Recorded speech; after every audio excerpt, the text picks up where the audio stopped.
So today, Bernie Sanders is in Washington, D.C., a series of meetings, including with Harry Reid, the leader of the Democrats in the Senate, of course. But the main one was with the big kahuna, Barack Obama, in the Oval Office for over an hour.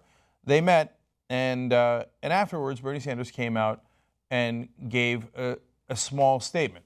Now, in that statement, people were wondering, which way is he going to go? Okay, now, Obama clearly wants Bernie Sanders to step aside. Today, he released a video where he endorsed Hillary Clinton, Barack Obama did, right? And he explained that he is going to start campaigning with her physically next week, next Wednesday, okay? Now, by the way, next Wednesday is one day after the very last election, which is in Washington, D.C., next Tuesday. So is Bernie Sanders going to come out and say, okay, I endorse her, after the president puts pressure on him? And the answer is, not yet. As my kids say, not yet. So he said, I look forward to meeting with Clinton in the near future to see how we can work together to defeat Donald Trump.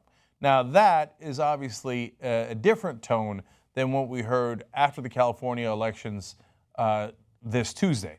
So he came out and said, we're going to Philly, and we're going to go take this all the way to the convention. This is far more conciliatory and seems to indicate that there is some chance that he might wrap it up after next Tuesday. Now, let's give you more context. He said, what they said in the beginning about both Barack Obama and Joe Biden, what they said in the beginning is that they would not put their thumb on the scales, and they kept their word. I appreciate that very, very much. Now, I disagree with Senator Sanders a little bit there. I thought that President Obama made it very clear which direction he was going in. I actually think Joe Biden did a great job in not putting his thumb on the scale. So let me separate those two. But Barack Obama would come out every once in a while in a speech and be like, I am looking forward to having someone who is really experienced, maybe in foreign policy, who can keep my legacy going with gradual change. That was not hard to decipher. Okay, that's a thumb on the scale. Now, Barack Obama didn't do what the DNC did, which is put their whole body on the scale. But he did put a thumb on it. But nonetheless, here is a little back and forth. And of course, they're going to be diplomatic here. Bernie Sanders coming out and saying, I appreciate the president hasn't done that. The real story, my guess, an educated opinion based on covering politics for so long, is that Bernie Sanders gave that speech on Tuesday night, which was fiery after the elections, because so far in his conversations with the president and with others in the Democratic Party establishment, they had not gone far enough into actually adopting or promising to adopt some of his progressive policy priorities. Because Sanders and Obama had already talked on the phone. We know that got leaked by the White House in an effort to pressure him to come out of the race to the New York Times, to NBC News. So apparently those conversations didn't go well originally. So Sanders goes, oh, okay, no problem. I can go all the way to Philly. I keep doing this all day long, right? And so now they get together, they have a conversation, and apparently, I'm reading the tea leaves here based on the reporting of what was in there and based on what Bernie Sanders and President Obama has said. He comes out and goes, no. The president's cool. President's cool. He didn't put a thumb on the scale, and I'm going to talk to Hillary Clinton soon. So I would interpret that to mean that the Democratic establishment gave Bernie Sanders a little bit more in terms of the policy positions that he wants, which is why I kept telling you every vote for Bernie Sanders is a vote for the progressive movement and to make it stronger, because then he gets to go in there and negotiate, and he's not negotiating on his own behalf. There's no extra political office or favor that he's looking for. There's no big government contract to give to his home state of Vermont. Okay, that's not what he's looking for. He's looking for $15 minimum wage. He's looking for universal health care. He's looking to break up the big banks. Now, a lot of that is not doable for the Democratic Party establishment because they're not progressives, they're corporatists. But some of them could be doable. For example, my best guess would be that they'll come out and say, Bernie wins, $15.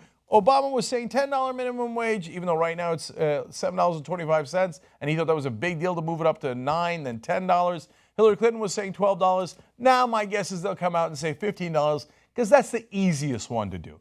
I don't know what other concessions he got because I wasn't in the room. But if you don't think that there was that conversation going on as to, hey, how progressive can I make this Democratic Party? then you're probably missing the boat in terms of how politics is actually played. And isn't it interesting that President Obama, who promised you all this change, who says he's such a progressive, Bernie Sanders has to pull him kicking and screaming towards the left. Come a little further, a couple of inches more. So, but if you watch the Young Turks, you knew President Obama wasn't that progressive in the first place. So, couple more pieces of context from Bernie Sanders. He said, "We will continue doing everything we can to oppose the drift which currently exists towards an oligarchic form of society where a handful of billionaires exercise enormous power over our economic, political, and media life." Now, the reason he says that is because he wants to tell his supporters, don't get me wrong, I'm not backing down an inch from these priorities. So at some point, he might suspend his campaign, concede, endorse Hillary Clinton. I don't know the details of that. And there is no reporting on that as to how he would do that, if he did that. But in terms of the negotiation that was happening with the Democratic Party, he said, yeah, my guess is he got him to move a little bit. But he said, don't get me wrong, I'm not stopping there. My effort is to get them to move all the way and actually do these things that you and I have been fighting for, which is great news. And finally, he said, needless to say, I will do everything in my power, and I will work as hard as I can to make sure that Donald Trump does not become president of the United States. So that is one more piece of conciliatory messaging saying, don't get me wrong, we are going to unite at some point, and we're both going to go after Donald Trump. So it's not that hard to read these tea leaves. It appears that Bernie Sanders is on his way to uniting with the Democratic Party in order to fight Donald Trump. And as far as what concessions he got on those progressive priorities, that we're going to find out a little bit later. Okay, obviously big news.